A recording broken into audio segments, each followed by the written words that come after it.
YouTuber జ్యోతి మల్హోత్రాకు ఉగ్రవాదులతో సంబంధాలు ఉన్నట్లు ఎలాంటి ఆధారాలు దొరకలేదని చెబుతున్నారు పోలీసులు. ఆమెకు అన్ని తెలిసే పాకిస్తాన్ ఇంటెలిజెన్స్ అధికారులతో మాత్రం సంప్రదింపులు కొనసాగిస్తుందని అంటున్నారు. పాకిస్తాన్తో గూఢాచార్యం చేసిందనే ఆరోపణలతో అరెస్ట్ అయిన యూట్యూబర్ జ్యోతి మల్హోత్రా గురించి మరిన్ని వివరాలను బయటపెట్టారు హర్యానా పోలీసులు. ఆమెకు ఉగ్రవాదులతో సంబంధాలు లేవని తేల్చారు.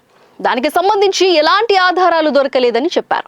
ఆమె పూర్తి స్పృహతోనే పాకిస్తానీ ఇంటెలిజెన్స్ అధికారులతో సంప్రదింపులు కొనసాగించిందని తెలిపారు. అంతేకాకుండా జ్యోతికి సాయుధ దళాల గురించి కూడా అవగాహన లేదని చెప్పారు.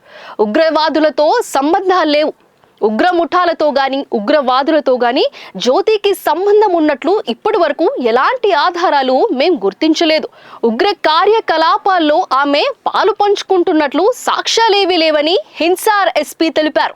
అయితే తనకు పరిచయమైన వారు పాక్ గూఢాచారి సంస్థకు చెందిన వారు అని తెలిసినా కూడా జ్యోతి స్నేహం కొనసాగించిందని వారితో మాట్లాడుతూనే ఉందని చెప్పారు.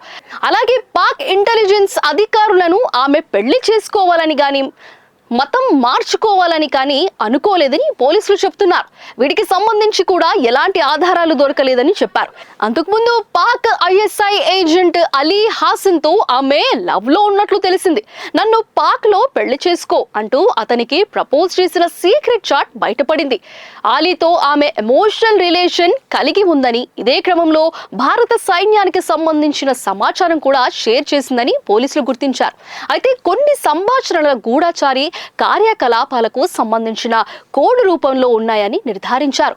అలాగే జ్యోతి బ్యాంక్ లావాదేవీలను పరిశీలించగా 4 బ్యాంక్ అకౌంట్లు ఉన్నట్లు నిర్ధారించారు. ఒక అకౌంట్ కు దుబాయ్ నుంచి డబ్బులు వచ్చాయని, ప్రస్తుతం వాటిని పరిశీలిస్తున్నట్లు అధికారులు తెలిపారు. కానీ ఇప్పుడు పోలీసులు మాత్రం పెళ్లికి సంబంధించిన ఎలాంటి ఆధారాలు దొరకలేదని చెప్తున్నారు.